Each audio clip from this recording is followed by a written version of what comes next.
VK news, राष्ट्र के नाम।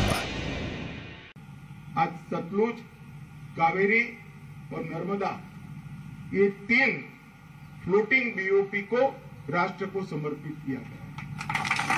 मैं देख कर आया हूं आत्मनिर्भर भारत की मोदी जी की कल्पना के अनुकूल कोची शिपयार्ड ने इसका निर्माण किया है।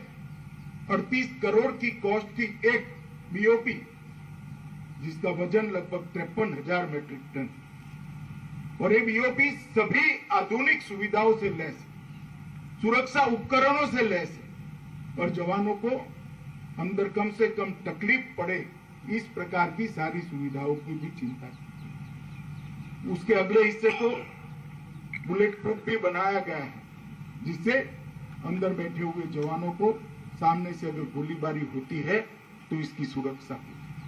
अंदर भरपूर खाने पीने की चीजें और पीने के पानी की व्यवस्था भी की है और 1 महीने तक पेट्रोल और डीजल नया लिए बगैर 3 डीजी सेट के साथ ये बीओपी तैरती रह सके, इतनी अत्याधुनिक बीओपी आज राष्ट्र के सामने। मुझे विश्वास है कि बहुत संवेदनशील क्षेत्र जो है सुंदरवन, जिसको नदी से 2 टुकड़े ईश्वर नहीं करे, एक हिस्सा बांग्लादेश में, दूसरा हिस्सा भारत में, मुख्यत्वे गंगा और ब्रह्मपुत्र से बना हुआ ये डेल्टा का क्षेत्र बहुत संवेदनशील है देश की सुरक्षा की दृष्टि। हमारे बंगाल के विपक्ष के नेता मेरे साथ थे, मेरे कान में कहते थे जाते वक्त कि साहब बहुत घुसपैठ होता है, बहुत घुसपैठ होता है। आते वक्त कहते थे अब बहुत अच्छा हो जाएगा, घुसपैठ होने की संभावना कम हो जाएगी। क्योंकि एक बीओपी के साथ 6 छोटी बोटें भी, पेट्रोलिंग बोटें भी हैं, और जिस प्रकार की व्यवस्था करी है वो व्यवस्था घुसपैठ और तस्करी दोनों को रोकने के लिए पर्याप्त है, ऐसा मुझे लगता है। हालांकि क्षेत्र बड़ा कठिन, उस ओर से कोई पत्थर भी डालेगा तो इस ओर आ जाएगा, इतनी सक्रिय नदी का एरिया भी कई क्षेत्र में आता है। और ये 80 किलोमीटर का एक क्षेत्र है जो बहुत कठिन है, मगर मुझे आप लोगों के कर्तृत्व पर पूरा भरोसा है, आप लोगों के शौर्य पर भी पूरा भरोसा है।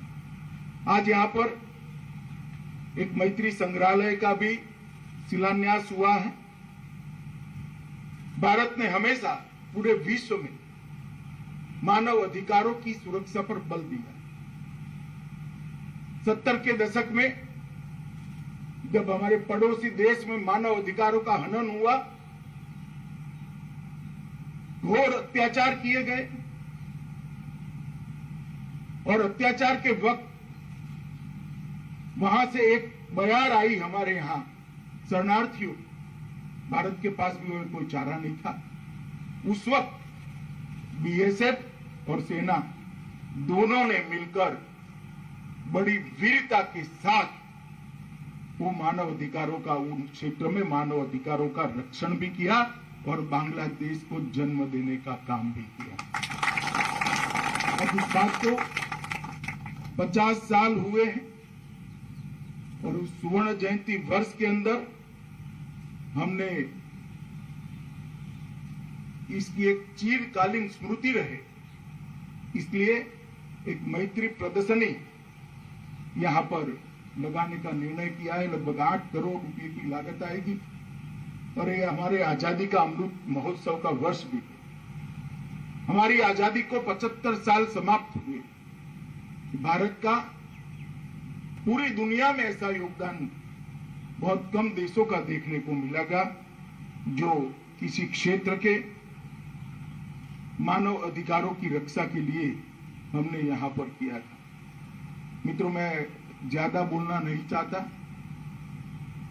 परंतु इतना सुनिश्चित करना चाहता हूं कि आपका पोस्टिंग इटसेल्फ बड़ी कठिनाई है, वो मुझे मालूम है और किसी को हो न हो। बॉर्डर के क्षेत्र के अंदर काम करना सरल नहीं होता, मगर आप मुझ पर विश्वास रखिएगा, नरेंद्र मोदी जी का हरदम प्रयास रहता है कि बॉर्डर के क्षेत्र में काम करने वाले जवान को कम से कम कठिनाई कैसे पड़े। और इसलिए आरोग्य, हाउसिंग सेटिस्फेक्शन रेशियो, आपका आपके परिवार के साथ ज्यादा दिन बिता पाए, इस प्रकार की कार्य प्रणाली की रचना, और जहां जहां आपका पोस्टिंग है वहां की सुविधाओं में बढ़ोतरी कर हम किस प्रकार से आपकी तकलीफों को कम कर सकते हैं, इसके लिए हम लक्ष्य लेकर चले हैं। मुझे आनंद है कि बीएसएफ में अब महिलाओं की भी तैनाती होने लगी। बहनें मेरे सामने ही बैठी और गर्व के साथ पुरुषों के साथ कंधे से कंधा मिलाकर मां भारती की रक्षा की।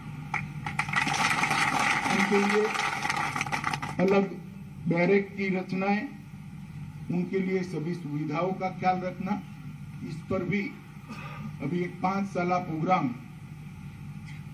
भारत सरकार ने बनाया है और हम इसको धीरे धीरे कर लागू करेंगे। कुछ ही समय के अंदर ये सारी सुविधाएं से हमारी सीमा पर चौकियां भी लैस हो जाएगी, तो इससे निश्चित रूप से आपकी शुरुआती जो तकलीफें हैं उसमें कमी भी आएगी।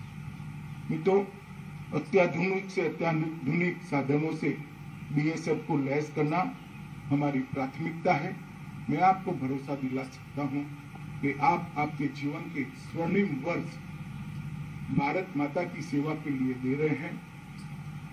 इसका कोई मोल तोल तो नहीं हो सकता, परंतु आपके और आपके परिवार की सभी तकलीफों दूर करने के लिए भारत सरकार कोई कमी नहीं छोड़ेगी, इतना विश्वास मैं दिलाना चाहता हूं।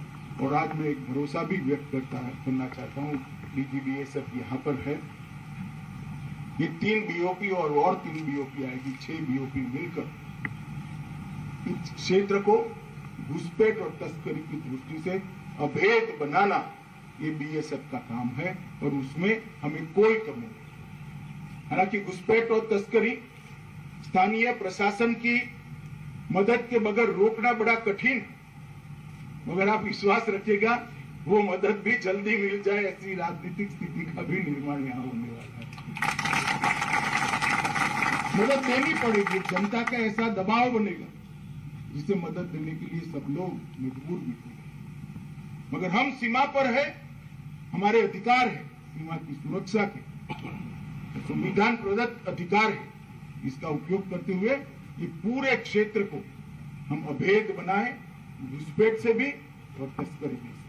मैं फिर से एक बार आप सभी को पूरे देश की जनता की ओर से बहुत बहुत आप सभी के प्रति आभार और धन्यवाद की संवेदना रखता हूं और आपको आपके काम में हमेशा चुस्तता से आप काम कर देश को सुरक्षित बनाते रहे, ऐसी शुभकामना देकर मेरी बात को समाप्त करता हूं।